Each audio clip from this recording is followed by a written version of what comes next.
Hello, Chef Seis here. Welcome. And today I'm going to show you how to fillet a round fish my way, or one of these. I have a Branzino today. I went to my fishmonger, which I suggest you get to know if you're going to do a lot of seafood because they can help you pick the best fish. A few pointers on it. It should smell clean, like seawater. I mean, it's going to have a fishy smell. It's a fish, you know. But we want it to have clear eyes. Gills should be red, and sometimes, a lot of times, there's a little bit of slime, which is good because it shows that it's really fresh. Because when they come out of the water, they are like that. I actually had this one. This is a Branzino scaled.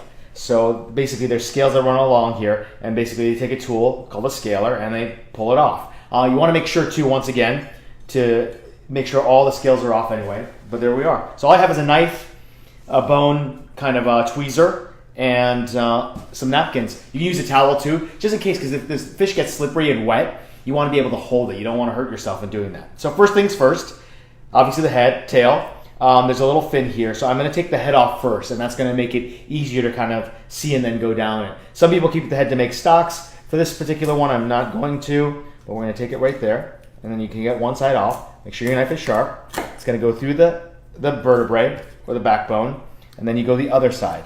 And basically do the same thing, again, that way. And then I'm going to discard that. That's step one. I'll just clean off my knife so I can see what I'm doing. Now, I'm going to take a look. So that's what it looks like on the inside, the interior bone. We've taken the guts out and washed that out, which you should do too before we get started here. And then you can see this line here. So it's going to take a little bit of getting used to. And when I was doing this as a kid in my mom's and my dad's grocery store, I'd miss a lot. You just don't want to miss into your hand. If anything, you want to miss back into the fish. But basically you're following it, and I start off in the butt and go here, and you can feel it, and then kind of slide through, and you can hold it here, and I'll kind of move my hand a little bit so you can see it, but it's going to have to go through some bone here, and then that's kind of what's going on here, and then it slides through, and then we're going to get the one side off, like that. Boom. So you can see that it's nice and clean up that side, and that's what you do. That's one fillet off. Now, there's a few ways to do this. I flip it over and do this because it's a little safer, because if you miss, you're going to go back into the board.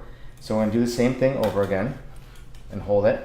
So basically we're going through some bone, so you have to have a little bit of push to it, and it gets a little bit of getting used to, because sometimes you're like, oh, am I doing it right? But it's like anything else, practice makes perfect. And we're going to go through here just like that and cut right through the bone just like that. And then we just take it right there. Sometimes you finish right there, and there we go. There's your fillet fish. And then now I'm going to throw this out, and then we're going to use this bone tool to pick out the bones. But first of all, I'm going to take the belly off.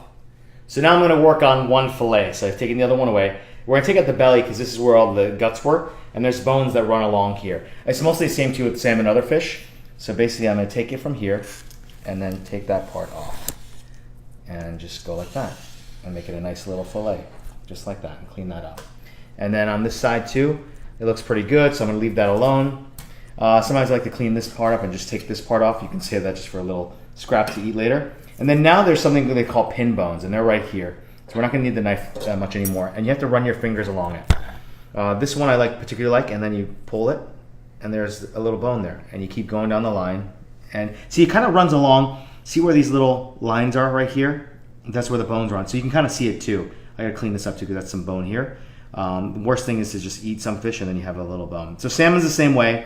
I also kind of hold the meat a little bit so it doesn't break apart. I mean, if the fish is fresh, it's gonna be tight. The meat's gonna be really firm. So you wanna just use some gentle pull. Also, some bones are harder than others. So you kind of gotta get used to the pressure, because sometimes you can clamp down too hard and break the bone, and then kind of have to dig out for it. So that's kind of there. I'm going to cook this later with the skin on. That's what you got, a nice little fillet of Branzino. I hope you found this tutorial useful. So please subscribe to my YouTube channel at Chef Seis. And also, if you love this shirt like I do, go purchase that on ego-cocos.com.